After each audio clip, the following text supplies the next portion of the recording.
लोणावळ्यातील एकविरा गडावर दर्शनासाठी गेलेल्या भक्तांवर मधमाशांनी हल्ला चढवल्याने एकच खळबळ उडाली। देवीची पालखी गडावर वाजत गाजत काढण्यात आली होती। या मिरवणुकीत महिला आणि लहान मुलं मोठ्या संख्येने सहभागी झाले होते। मात्र काही हुल्लडबाज भक्तांनी लावलेल्या फटाक्यांमुळे काही काळाच्या आत अचानक उठलेल्या मधमाशांनी पालखीतील भाविकांवर हल्ला केला। यामुळे सर्वत्र एकच खळबळ उडाली। सर्वजण सैरावैरा पळू लागले। समोर आलेल्या माहितीनुसार लोणावळ्यातील एकविरा गडावर हुल्लडबाज भाविकांनी मंदिराजवळ कलर धुराचे फटाके लावले। फटाक्यांमुळे मधमाशांच्या पोळ्याला इजा पोहोचताच मधमाशांनी भाविकांवर हल्लाबोल करत चावा घेतला। यात अनेक भाविकांची पळापळ झाली। मधमाशांनी काही भाविकांना दंश केला। यात लहान मुलांचा देखील समावेश होता।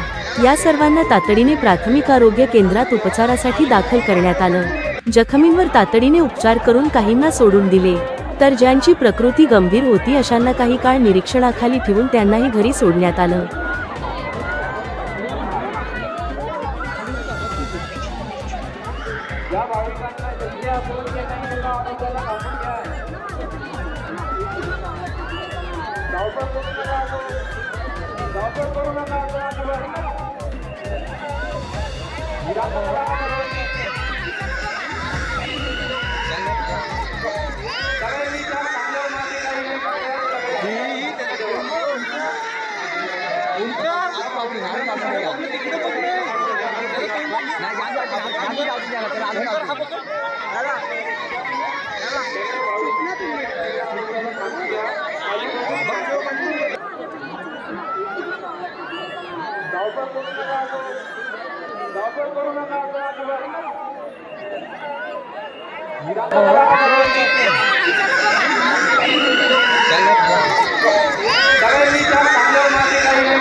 नाही